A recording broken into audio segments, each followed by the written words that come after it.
welcome to this week's GG Weekend Watch, kindly sponsored by SBK, with your usual team of Daryl Carter, Andrew Mount, and myself. On the back of the Grand National that was, just about got my voice back from Aintree, so delighted that we're back in form again. And we're in that transition period now between the back end of the jump season and, of course, looking ahead then to the flat season proper. So we are entirely focusing then on the flat this weekend at Newbury and Musselburgh for our scheduled races. Some intriguing group races and some handicaps to look through today. So without further ado, we had better get cracking. Now we're going to begin at Newbury. This is with the Group 3 Finest Surprise Stakes, otherwise known as the John Porter, which is for 4-year-olds and over mile 4, where Ilaraab currently heads the betting, but there are 7 runners though in here. It looks a trappy enough contest where chances can be given all round, Daryl. So who takes your fancy here? No one strongly, if I'm being honest. I thought Ilaraab was the rightful favourite. He likes Newbury, he goes well here. He's 2 for 3 at this track. He's back to form last summer after, I think he had a slight setback. But he beat Max Vega in October. I thought he did remarkably well to win that race, given he was very slowly away. He was held up at the rear of the field. It was a very steadily run race. And I thought he did well to go away and win quite authoritatively. I thought Max Vega had every opportunity to win that race. I backed him that day. I was really strong on Max Vega, but I just felt there were no excuses really for him. So I think Ilaraab definitely sets the standard. Thunderous is interesting. I think some bookies had him as favourite. I'm just not sure how much improvement there is to come from him. I think he's quite limited. I think he's got his level. This is his level. The headgear's come off after a test run in the blinkers, I think, last in the Hardwick Stakes last in October. And he's been off 300 days. I'm just not sure there's that much improvement to come from Thunderous. So I think he could prove vulnerable. Raymond Tusk, I thought, picked up a very good opportunity. I kicked myself the other day at Doncaster because I was going to back him. I think they priced him up at something like 4-1. He drifted out to 8-1. I was going to back him that day, but it was a good opportunity for him. He went to the same race last year and was well supported, so he picked up a good opportunity there. And Stowell, I can't get a handle on him really. I mean, he's completely unexposed. I don't really know what to expect from him. But from what he's achieved so far, he's still got a good bit to find at this level. And then of course Redverd on the outsider will always run his race, whether or not he's got the pace for this 1.5 mile trip. After running over 2 miles at Wolverhampton last time, I'm not entirely sure at the age of 9. Ryan Moore's a positive booking though. If you do like Redverd, I couldn't have a confident bet, but I thought Ilaraab, I would take a positive view of him. He goes well fresh, likes the track, has the form in the book. So a tentative selection for Ilaraab, but it wouldn't surprise me if something just popped out of the blue in this. Yes, we do play that tentatively though, but as Daryl's just said, run through the runners there, that probably the horse that's the most solid therefore in this race. So I feel like it's a bit of a default selection by process of elimination there really for you, Daryl. Yeah, with Ilaraab. So it's very difficult to get away from that course and distance winner, Andrew. But do you have another version of this race? Yeah, I do. At first glance, I thought, oh, this doesn't look particularly exciting. I probably won't end up having a bet in this race. And the more I look at it, the more I like Thunderous. I disagree with Daryl. He doesn't have to improve to win. He's the best horse in the race, according to Racing Post ratings. He's been gelded since last season. That could bring about improvement. I think more importantly, he's the only front runner in the race as well. You've got Thunderous and 6 hold-up horses. And I just thought he's going to give you a damn good run for your money because he's going to get loose on the lead. And Christophe Soumillon at Newbury, I'm not totally sure about that, but I thought at 7-2 he was probably the bet in the race. Longer term, I like Invite. I was really taken with her stable debut for Andrew Balding last year when she won from off the pace at Chester. It was a step too far on Champions Day at Ascot when she ran in Group 1 company. But I think of all these, I think she'll be the one that might be the most progressive, later in the season. But we might have to wait a bit to see the best of her, I think. So, perhaps when she's up against her own sex again. I thought Raymond Tusk was flattered at Doncaster coming from off the pace on a track that massively favours such tactics. But I can see him keeping on into a place. But yeah, I thought Thunderous gets out in front and stays there with a bit of luck. Ooh, in the hope that Sumion is live to that then himself as he takes a ride on Thunderous as well. But yeah, it's the only pace angle then that Andrew could see in here. He is taking on Ilaraab then with Thunderous there, say officially the highest rated horse then in that Group 3 race. So we shall move on then to the 225. This is the Group 3 Fred Darling, which is for 3-year-old fillies over 7 furlongs. A race I always like. And it is that man, Charlie Appleby, heading the betting currently with Wild Beauty. So, Andrew, can Charlie Appleby gain yet another group success this early in the season? Well, if this is a race you like, you're welcome to it, Kate, because I was going around in circles with this one. I thought it was really not this one specifically, just the Fred Darling in general, but not this one specifically necessarily. Yeah, I mean, what's interesting, you've got a 7 furlong race, Group 3, and you've got a Grade 1 winning miler who's coming back in trip for a seasonal debut and down in grade. So you think this is going to be a pipe opener for better things to come, and a long, hard season ahead, and maybe she's not going to be fully wound up, despite the fact this trainer's operating at a very high strike rate, as he generally does. So that was my worry with the favourite, Wild Beauty, and I could quite happily leave her alone at 5-2. I wasn't particularly taken with that. And the Gosden runner as well, Shara. I mean, impressive though she was on a debut at Yarmouth, that was a mile as well, and now she's coming back in trip. So I was really struggling with that. I was trying to find angles on pace, trying to find angles on the draw, and I was tearing my hair out. So sit on the fence and pass from me here. Okay, no, you're allowed one pass a weekend. We allow that. So Andrew, just to bear in mind, you've used yours now, so I expect confident selection from everything else then going forwards. Daryl, any more confidence behind the Fred Darling? Yeah, I like two. I thought Wild Beauty is worth taking on at the top of the market for the reasons that Andrew mentioned. And I'm not entirely sure how much she's got to come over this trip. I think she's a horse that's been staying on over a mile, so she'll probably get a bit further than a mile in time. So I was happy to take her on. I thought Jumbly was very, very interesting. This horse won really, really well at Newbury. I was there to see this race in October, and she really impressed me the way she powered clear. Now, that was on soft ground that day. It was quite hard work, but I think she's a horse that has got plenty of stamina. The time before at Newmarket, a lot of people are saying that the ground was too quick for her there. I don't think that was the case at all. I genuinely don't think she handled the track. She was all over the place going into the dip, and she stayed on strongly when she met rising ground. That was behind Hello You and Cash It. Obviously, that form has been given a good boost this weekend in the Neil Gwyn. And I thought she was a rapidly improving horse with plenty more to come. She's got a very low swing and action, so I think good ground will actually definitely suit her better than the soft ground she had when she was here. In that race, though, I did actually quite fancy a horse called Miss Caroline, who was second favourite to her that day. The reason I fancied her was because at Newmarket, when she won by 2 lengths, she won very easily going away. She was actually 10 lengths faster than a horse on the card that was running in the same race at Newbury, who eventually finished third, called Siamza. So that Siamza was beaten 3 lengths by Jumbly. So Miss Caroline, who bombed out at Newbury, definitely didn't run her race that day. Absolutely, definitely. I don't know if it was the ground or what it was, but she definitely didn't run a race. So the market is really overreacted. She's about a 14-1 shot, and Jumbly's a 9-2 shot. So I think you can easily forgive Miss Caroline that run. And the figure that she posted at Newmarket the time before, I thought was pretty decent, even in comparison to the likes of Jumbly who ran on the card. I think 4 lengths slower than Jumbly. She was similar time to Perfect News on the card, which marked her down as a pretty useful horse to do that on debut.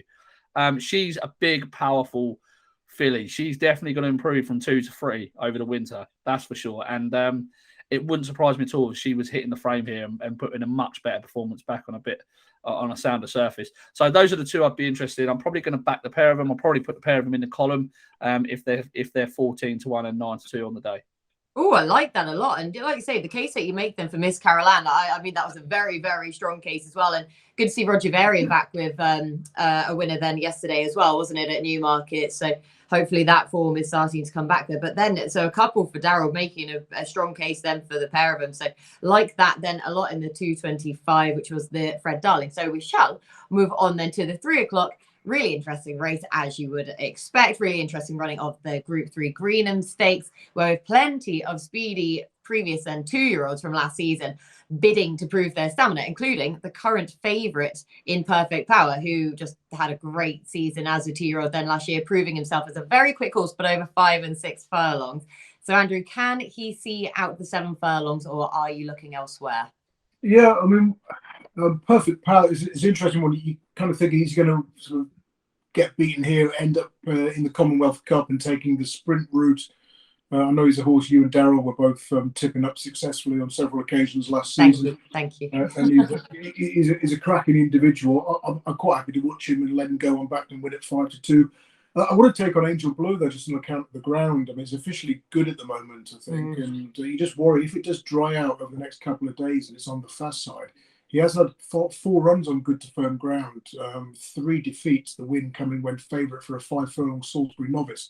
His improvement, last year came on slow ground in the autumn. So I'm with LUSAIL, who's 4 from 4 on good or faster ground, so the third favourite. Richard Ham's got a good record in this race. I wasn't totally against his second string Gubass either, so I might do a Ham forecast. But LUSAIL, the main play for me. Okay, then. So going LUSAIL to take on Perfect Power. Daryl, are you sticking with Perfect Power he didn't really let us down too many times last season, but are you sticking with him or abandoning him here? No way am I abandoning him. He wins this. Same. I'm happy we're back amongst him again. The step up to 7 furlongs is going to improve him. If anything else, he's top class. All of his best work last season came at the end of 6 furlongs. Everything went wrong for him in the Dewhurst, and he's just a top class horse. He's by far the best of these in here, I think, and I think he's open to vast improvement. I really, really, really like him as a horse. I expected to see him open up at about even money for this race, or even a shade of odds on. And I may be completely off the mark there, but this is the first time I've seen the price at 5-2 now. Yeah. Honestly, Angel Blur has to have deep ground. LUSAIL is probably the biggest danger, but I thought his progression stalled last year, and I don't know how fit and well he's going to be first time up here. But I can tell you now, Christoph Simeon's come over to ride Perfect Power, not to ride anything else today. I love this horse. I love him to death. I think he's by far the best horse in this race. Yay! We love that so much. And Andrew, what else are we loving there? Why are you celebrating? Oh no, I thought Shark 2-1 my nap today, 2 points win at 12-1 or whatever it was going to win at Ripon, traded at 1.43 and running, came second. So travelled like a dream. And I'm into Lair Chunk at 1.37. Needless to say, not quite gone that low. But, and who won? Did Daryl's tip win? Because you were both against each other. Daryl's tips out the back of the telly, but don't tell him that. Sorry, that wasn't deliberate. I've just watched it. That wasn't deliberate. Don't let Andrew fool you. He was well beaten in second. It wasn't like he was digging ahead. Exactly. He completely puts me away time and time again with those celebrations, but had to give him that moment in case it flashed up on the screen for anyone watching. Daryl, that Andrew is not having a heart attack. That was indeed celebrating his second. You can get all that back, Andrew, on Perfect Power on Saturday if you want. Yeah, I know you've been against him. For quite some time. Yeah, and Daryl, I am so pleased you're going in with Perfect Power as well, because I'm jumping back on our bandwagon as well there. I think he wins this. I think he's an unbelievable price at 5-2 as well there. Expecting him to be ready first time up, as we saw of him throughout then last season. He was continuing to progress. He won't mind the ground for any reason. We're not due any sort of rain then in the forecast currently, so I'm expecting the good ground to remain. As you say, Christoph Simeon has come over for 1 horse and 1 horse alone. Sorry, Andrew, not Thunderous, but it is for Perfect Power then. Yeah. And I just think he is the best horse in the race, and he will improve for the step up in trip, show his class yet again. So, yeah, I think I may as well get the nap out of the way now that Perfect Power is going to be that for me as well. Bolstered my confidence then, Daryl, so I appreciate that a lot. We shall move on to the 3:35, our final scheduled race at Newbury. This is the Sprint Cup Handicap for 4-year-olds and over a mile. Looks a suitably open contest. So, Daryl, I challenge you to find the winner for us, please. I think it's boring, but I think the winner's right at the top of the market, and that horse is Rogue Bear. Yeah. He was just a big eye catcher at Doncaster. He did best of those across the entire day that were drawn high. No horse finished, I don't think, in the first 3 throughout the whole of the day at Doncaster, other than him. I thought that was a step forward from what he'd shown last season. And the amount of ground he had to make up on Sally M after being hampered at the start, and then sort of David Egan sort of like held him up in the middle of the pack at the rear of the field, and then decided to come on the wide outside. I just thought he conceded so much ground, and I thought he'd come on fitness-wise for it. And this strong pace will definitely suit him. He's drawn down the centre of the track, which I think is probably where you're going to want to be. And he's an improving 4-year-old. 4-year-olds have got a good record. There's not many negatives at all with him, in all honesty. He's definitely going to be better than a mark of 87. His form from last year, when he beat Masked Identity, has worked out pretty well. He's surely a winner in waiting, isn't he, off this mark as 87? Yeah, same mark as last time out, as you say, then for the Lincoln, where he was the only one who did best then from coming off the pace and was hampered and had to switch, and loads went wrong for him. So as much as I didn't like the Lincoln at the time, he was definitely the one to take out of that. So yeah, I think that's a very fair shout then for Rogue Bear at the head of the market. Andrew, do you agree, or are you looking elsewhere? Yeah, very strong on Rogue Bear, like Daryl, like everyone else in the world. I wrote him up as an eye catcher after the Lincoln run. He's drawn in the car park. He's also done best of those to come from off the pace. That was something that most people didn't mention. The pace held up in the Lincoln, and he was given a patient ride. So I mean, he's had 3 runs, I think, beyond 7 furlongs now. First, third, or I think since stepped up to 7 furlongs plus. He's going to win this, barring getting hampered, getting trouble in running. I would have thought. He'd get further as well, won't he? Yeah, I mean, I haven't looked at the pace map yet, and you just so if it turns out there's no pace and he's a hold-up horse, he's going to be a hostage to fortune. If Jamie Spencer's on board as a late jockey change, that would be a big negative as well, because he's the kind of horse that Spencer will get beaten a short head, and people will be just tearing their hair out with. But yeah, everything looks good for a big run. I mean, you'd think he'd reverse Lincoln form with the runner-up Salem, the Crispin horse. Migration's half interesting, given the form of the Menuisier yard, but he tends to come to hand in high summer, so I thought he's more of a sort of June, July, August horse. Perhaps want to be interested at Royal Ascot. And what's it called? Isla Kai, the Tinkler horse.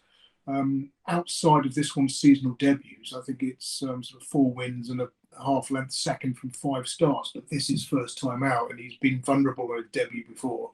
But he's a horse to put in your trackers for the remainder of the season. I thought as long as there's a half-decent gallop, he's got a nice draw in the middle of the track. Everything points to Rogue Bear. He's only 7-2 now, which isn't supersonic, but you can see him going off at 9-4, 5-2 on the day. Yeah, definitely. So both of the lads then keen on Rogue Bear, not to deter you whatsoever. He was a big eye catch last time out then in the Lincoln, so can reverse that form with Salayam, but also a couple there just to keep an eye on, maybe to put in the tracker, see how they fare. But for next time out for Andrew in Migration and Isla Kai as well then. So do just bear those 2 in mind for maybe later on then in the season. So that is all of our scheduled races from Newbury. So Andrew, I'll throw it back to you, please, for anything else from Newbury. Not for me, thank you, Kate. Not at all. Daryl? Not well. Yeah. There is one in the last race. There's a horse for Eve Johnson Elton called Danville, run off a mark of 78. This horse is surely going to be better than a mark of 78 on the balance of his form. I'm not entirely sure if he's going to need the run first time up, but I think he's definitely worth just keeping an eye on, or put him in the tracker or something like that, because this horse is going to progress the further he goes up and trip. He's running over a mile 2 tomorrow. I don't know whether he wants a mile 4 in future, but this trip is fine for him, and he's definitely well handicapped off a mark of 78. Very, very green last year. Probably not going to back him this weekend, but just worth keeping an eye on him. Okay, yeah, keep an eye on Danville. I haven't got any prices for that race yet, if you can see any, but do just keep an eye on number 12 there, Danville, in the 5:55. So we shall move on then to our second meeting of the day. We head north now to Musselburgh, which stages its first flat meeting back, and we begin with the Royal Mile Handicap, which is a 0-95 handicap for 3-year-olds over a mile. So, Daryl, would you like to kick us off with Musselburgh, please? Yeah, I'd like this meeting on Saturday. I hope Andrew agrees with me here, because I think there's absolutely... Well, to back all the Mark Johnson horses. No, do you know what? Normally, if I don't like a horse in a race, normally just look at Mark Johnson horses making the running. But I was going to say, I think there's tons of pace in here, Andrew. I mean, I don't know if you've done a pace map. Yeah, absolutely. It's a bit mad. I've got pace in stall 10. Oh no, sorry, that was the. Have we done the 204 or the 132? 132. Right. No, I have not looked at the pace specifically in this. So but just as you were mentioning, there's loads of pace in the 204 as well, isn't there? But yeah, stacks of pace in this race. I thought this was going to set up lovely for Desert Angel. It's had a prep run for this, or had a spin on the all-weather at Wolverhampton behind Andrew's tip the other day, or GG.CO.UK. I think that form's pretty strong. I've gone through loads of different avenues with the horses in that race, and it's worked out very, very well. I thought that was a promising return to action for him. Last year, he just improved. The further he went, the stronger. Every time he got a strong pace, he just improved. And I think that's what he's crying out for, just a real strongly run race. He stays very, very well at this mile trip. He was a cosy winner last year at Newmarket off a mark of 83. I don't think 88 is excessive. I thought that was a career best performance on the all-weather at Wolverhampton. It was a very good time figure. And I think this is just going to set up really, really nicely for him. I've got a few doubts about a few of these in here. Baikal, I think, is the favourite, or was the favourite. Yeah. This horse is surely going to improve in time. He's surely going to be better than the mark of 81. But I just worry about him first time up, first time over a mile. He never looked a strong stayer as a 2-year-old. He may have, strengthened up over the winter, and he may be able to get this trip now. But I just worry about it first time up first time at this trip. So that would just worry me. He's a horse that looks to be running forwardly as well. So I thought he was worth taking on. I think that Paul Mulrennan can just let this lot go. And I think he should be staying on strongly. I mean, I am setting myself up this weekend for one of those weekends where you get a lot of hold-up horses and they find traffic everywhere. But hopefully Desert Angel could just pick his way through. And I think he's better than a mark of 88. Yeah, he definitely looks it, doesn't he? And with, like I say, with that prep run as well, with loads of pace on in this race, if he can just get some luck in running, then and thread his way through, then he's the only. Sorry, Kate. He's the only horse in the field that's had a recent run. Everything else is making their return to action as well. Yeah, exactly. And so for these 3-year-olds, that may well prove paramount. So I like his price as well there for Desert Angel at 13-2 is just on my showing that I'm looking at now. Andrew, your impression of this race? Yeah, I don't like his draw, Desert Angel, in stall 9. I mean, the draw is the most important aspect in this race. It has been over the years. You go back to 2015, 11 runners. The lowest 6 draws finished 1, 2, 3, 4, 5, 6. Since then, the winners have come from stalls 3, 2, 3, and 4. And this course and distance is one of those where the pace often holds up, even when you look at it. There's a lot of pace in this race. I want to back a hold-up horse. And then what happens? Mark Johnson as the winner, or last year he had the 1-2, Made All and Prominent. He's second by neck in the previous renewal in 2019. And I just think you want to play the draw, and you want to play someone who can stalk the pace or certainly be close to it. So I'm just going to back the horses in stalls 1 and 2. You've got Bullet Force, who was last seen running in the Verton Futurity. Yeah, outclassed in that race, 100-1 down the field. His only win came at Musselburgh. He's got stall 1. He's going to be just stalking the pace around the inside. That pace will probably come from Value Theory. And coming out of stall 2, so what are those? 17-2 and 10-1. I think the best price is about that pair. That would do for me. I'll back both of them. Oh, okay then. Yeah, so big, and also, sorry, Daryl, I was doing your lad a disservice. He's 9-1 there with the firm. My prices then disappeared, and it was the last showing that I got from one bookmaker there. But yes, 9-1 though, Desert Angel, but then also Bullet Force and Value Theory. Sorry, Andrew, was your other one? Yeah, that's right. Stalls 1 and 2. Yeah. 15-2 and 8-1, then going for the low draws then for Andrew in that race. So 2 different takes. We'll move on to the 204 then. This is a 0 to 100 Silver Arrow handicap for 4-year-olds and over 7 furlongs. Another very open looking handicap. So Andrew, you can solve this one first, please. Yeah, I put up Marshall down in this race last year for Heather Main, second by 3/4 of a length after doing a bit too much too soon in all likelihood. Put him up again in Racing and Football Outlook this week without knowing the draw, but because he's got stall 10. And not only is he a front runner, but there's front runners in 8, 7, 5, 4, 3. So like Daryl hinted at earlier on, there's pace all over the track.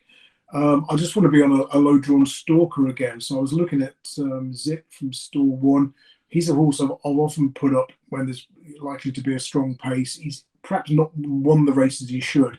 but he's often in the frame. And I thought if you back him each way, if you could choose the ground, you'd go for soft or heavy. I think they're calling it good to soft at the moment in Musselburgh still, but I'll take a chance on the stall one runner again. And the other interesting one was another BATT who ran a good race against the bias in the Lincoln. He was drawn in stall 18. He came from off the pace, and he finished 11th of 22, which is a very good effort in the circumstances. So, if you're looking for, combining a couple of those Lincoln horses who ran well against the bias, then you could go with our Spring Cup selection at Newbury with this one as well, another BATT. But those are the two I was looking at. Also, a zip then at 6-1 and another BATT heading the market currently at 100 to 30 then for that. It actually is like paining me to have just bowed down to you and to completely give in and start calling it 100 to 30 for Andrew's behalf. Oh, goodness me. Right, Daryl, 10 to 30 market leader. Who takes your fancy? Yeah, 10 to 3 is not for me. I put up Zip a couple of times as well. He's just a horse. I think he just needs absolute ideal conditions. Soft ground being one of them. I thought Marshall Dan had a fair chance in here, and the other one I was looking at was Danzan, who's 1 to 30. He's finished second 10 times, but his price tag was 33 to 1 when I saw it.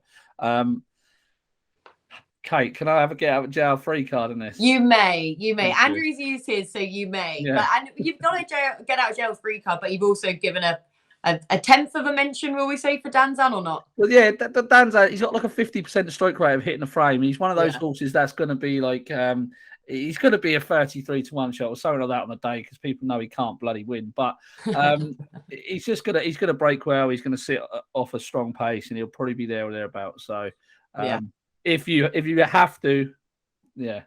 Nah, we won't have to do that. You know what we need on this show? We need more props. So I'm going to get a pair of you two little cards, little get out of jail free cards to make up for when, if I come to you, you can just put that up and then I won't acknowledge it. Right. We shall then move on to the 2:39 then. And yeah, sort of strange looking race times. I guess the theme is just continuing then with this race. But it is the Holyrood handicap for 4-year-olds and over 5 furlongs, where Razel currently heads the market in a bid to extend his winning sequence now to 6. But Daryl, can Razel win again, or are you looking elsewhere? No, I am looking elsewhere. Yeah. I really, really like Makanah for this. I really like him. He's 14 to 1 or thereabouts. Yeah. He's going to be the nap. He is effectively on his lowest mark since 2019. He likes it here at Musselburgh. He should have won last August for me when I put him up as a very strong bet when he was short-headed by Mokkatil on the line, but he had to sit and suffer and wait for what felt like an age for a run, and then when he got it, Mokkatil just had his head down on the line at the right time. Like I say, he loves it here at Musselburgh. He's got a very, very good record fresh. He's going to be primed up for this. He's had the likes of Sunday Sovereign in behind before. There's loads of pace on here, which is going to set it up for him beautifully. I think he ticks a lot of boxes for this, and 14 to 1. I pray to God he gets some luck in running because he is more than capable of winning fresh, more than capable of winning at this course, more than capable of winning at this mark. Noel Redding has been on for his last 3 wins, so Makanah for me. Yeah, so a day then for Daryl where he hopes Paul Morenin gets the luck and the splits then when needed. I say for £2 lower mark than that short-headed second then in August over this course and distance. It looked very... He would have won by a mile if he'd have got a clear run. He would have won the bridle, honestly. If he hadn't been hampered all those times. So hopefully he gets a bit of recompense then for that, but back over this course and distance again. Yeah, he looks a really big price with that record. Andrew, further bolstering the claims or elsewhere? Yeah, I'd bet Makanah, 4 runs at the track, first, second by a short head, third by a neck. When I was backing him at 14 to 1, 3 places, I was thinking he's probably going to finish 4th, but all the 4 places firms were taking evasive action were 11 to 1. But yeah, he's a bit of a hostage to fortune, as Daryl mentioned, given his running style. You can see him being behind a wall of horses and finishing 4th, beating 3/4 of a length. But at the prices, you've got to include them in your calculations. I mean, you've got Zarzini here at 9 to 2, which is, I don't want to use the word ponce about a horse, but yeah, he's ponce. He's an uber ponce. I mean, he's won twice, both times in 7 runners, but I think you put him in a field of 3 or a field of 33, he's going to find one to beat him. No, Yeah. it is. I mean, Stall 1 might actually help him draw on the outsides, at least to get a clear run. But you kind of know he's going to be the hard luck story in the race. Russell's drawn out wide in 3 as well. So you're looking at the draw. I mean, Dakota Gold's a horse I'm a fan of. I think Daryl is as well from memory, but he tends to come good from the July onwards. He's won just once from 8 before that date. He's got a good draw though in 11. Fine Wine's going to give you a run for your money. Stall 10 of 11, the front runner against the rail. If it's one of those Musselburgh races where the front runner never comes back, then he'll go well. Indian Sounds was another one as well, so he's got a fair chance. Stall 9 of 11 has run well here before. But yeah, I mean, on a short list of 3: Makanah, Indian Sounds, and Fine Wine, and the prices I just had to go Makanah. Yeah, all 3 of those at each way prices anyway, but Makanah in the hope that he gets the splits in as well. So the lads, yet again, agreeing. This has been a theme of the last few weekends, and I don't know what to do with this information. Didn't do us any good last week, did it? No. That Worrying. That's the jumps now. That's gone. We're on to the flat now. We're going to restart with these agreements. Yeah, who cares about that anymore? I really still do. Right, 3:14 then. This is our final scheduled race. This is the Queen's Cup, which is a heritage handicap for 4-year-olds and over a mile 6. Suitably open contest as you would expect, but if you don't mind, lads, I'm going to kickstart then our final race. I mean, there were 2 that I liked in here. The first one of which, though, is HMS President, believe it or not, then in here. I think he looks a pretty fair price, 12 to 1 then, to my mind anyway, because I think he's a 5-year-old who remains feasibly treated for this race. This will be his reappearance start, but I'm not concerned about that for this race. He did run disappointingly last time out, but not what much was really expected of him at the same time in the November handicap at Doncaster. He was probably ridden too prominently there anyway. To give a £1 back for that run, he remains £5 above his last winning mark, but he did finish second off of higher marks than last season. Shouldn't have many excuses really not to be featuring in the finish. Drawn high as well, which I really wanted in 14.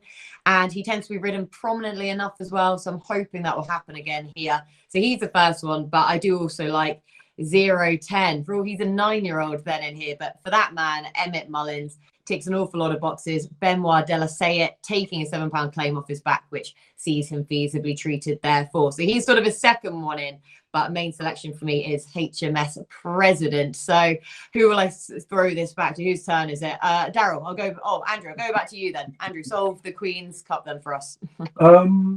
Yeah, I mean, HMS President, I'm just not sure he wants to win, does he? He's 1 from 17 on turf. He is my place play for sure. Yeah. So By each yeah, way. go each way. I mean, we talked earlier about Mark Johnson. So the last 5 years at this meeting, 10 winners from 37, profit of over 20 quid. I looked at all his 3 runners first. Like last year's winner, the Max We Can, probably needs it quicker. State of Bliss and Soapy Stevens probably both need small fields, so it might be, pay to look away from the Johnson Yard reluctantly. Heights of Abraham I thought was interesting. Will he stay in mile 6? He seemed to do okay over mile 4 on that final start last term.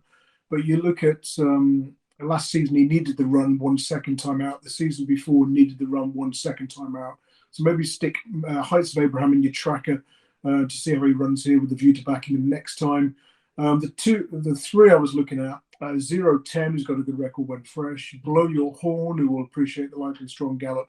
And SIROBBIE, the Hannon Yards have only had 5 runners here in the last 5 years, 3 winners, plus £27 to a £1 level stake. So at the prices as well. So what have you got for SIROBBIE, please, Kate? 11 to 2 currently. 11 to 2. Yeah, I'll go SIROBBIE 0 over 0-10. But yeah, it was a good race. But I'm most interested in backing Heights of Abraham next time out. But don't tell anybody. I promise I won't. I will agree to that. So yeah, that's a good way to play this race then for Andrew. Do like that angle for all it doesn't agree with me. Daryl, your take, please. Yeah, I like Enemy at the top of the market. Been over at Maidan last twice. Real big eye catcher on his latest start behind Manobo. Off level weights there. He's been put up in the weights to the mark of 99, but I think this is a horse that's always wanted a trip. On my notes on him say, stop messing around now and get this horse over a trip. He's only had 1 start over a mile 6. I think he's been crying out to be a stayer for a long time, even when he was back with John Gosden. At Sandown, he was beaten. I was so frustrated when he was beaten. I remember that was July 20 by the First King at 50 to 1. I backed him quite heavily, this enemy, but he just lacked the pace. They thought so much of him, this horse. They thought he was going to be a Group 1 performer, but he just lacked the pace needed at that level. And there was just some spark coming back into his life since he's been with Ian Williams. Now he's overstaying trips, which is what I always thought he wanted. I don't think a mark of 99 is excessive for him. He's open to improvement, which a lot of these aren't. And I think he could take some beating, actually. Ooh, confident. I like that then. Yeah, for enemy to appreciate this step up in trip, to stop messing around and finally get him over a mile 6, which is exactly what he's getting there now. So enemy then for Daryl. So I think we've had about how many different takes? About 6 different takes on that race. Hopefully that's helped you in any way. Probably not. But anyway, we'll see who comes out then on top. So Daryl, back to you, please, for anything else from Musselburgh. Yes, in the last race, MAKEEN. This horse is definitely well handicapped. He's better than a mark of 72. He caught the eye on his seasonal return when he got absolutely no run behind Dashing Dick at Leicester. This is much better than 72. He'll take all the beating in the 4:57. But bullish. I love that the bullish trend has just continued for these last few races. So number 1, MAKEEN in the 4:57, then at Musselburgh for Daryl. Andrew, anything else from Musselburgh? No, thank you, Kate. Not at all. Andrew, back to you. No, I can't. I've been fighting saying it this entire show, and I had to. Eventually, I was going to have to say it, or else I was going to pass out. So yeah, Musselburgh. Anything else from Saturday, Andrew? Yeah, FOLLY Gate in the 4:34 at Newton Abbot for Jane Williams. FOLLY Gate was going head to head with Philip Hobbs's Majestic Merlin, is trying to beat the record to have how many runs you could have on right-handed tracks, despite earning the comment "jump left" every single time. And the penny seems to have finally dropped, and they're trying FOLLY Gate left-handed over fences. Okay, so FOLLY Gate then in the 4:34, then at Newton Abbot. You always go rogue. If we're talking about the jumps, you go to an all-weather flat race, and if we're talking about the flat, you go down to Newton Abbot. So yeah, that's then for Andrew for Saturday. Daryl, anything else on Saturday? Yeah, the 4:29 at Haydock is one race to be interested in. SIROBBIE and TAILLUR are the 2 horses you probably want to keep on side if you can have a bet over at Haydock. In the 3:19 at Haydock, How Do You Like Me Now? This horse has cost me an absolute fortune, but I can't let him go. I'm going to have one more bet on him for the season. Ooh. I'll be honest with you, I can't make an overly strong case for him, but we've been on him the last few times, so we've got to back him again. This is easier than the Imperial Cup last time. That should be enough of a case. So I think he'll go well. Can't abandon him now. Yeah, so there are a few bets then at Haydock for Daryl. So they've both gone back to the jumps then. Just can't let it go just yet. Rightly so, I think. Anyway, Daryl, back to you for anything else over the Easter weekend as a whole. We have about 1 million races. No. Good. Well, I teed that up well for you anyway. Andrew, anything else from Easter? No, I haven't had time to look, I'm afraid, Kate. No, to be fair, we have been lacking time then. So, Andrew, your nap, please, of the weekend. Rogue Bear at Newbury in the Spring Cup. Oh, okay, you got in there first, Daryl. Did you want to go Rogue Bear as well? You can if you want. No, I'm going to go Makanah, the 2:39 at Musselburgh. Wonderful. And I am going to go for Perfect Power then, because I've already made the point in the 3 o'clock then at Newbury. So that is everything from us in quite a speedy show really today. So back on the flat train.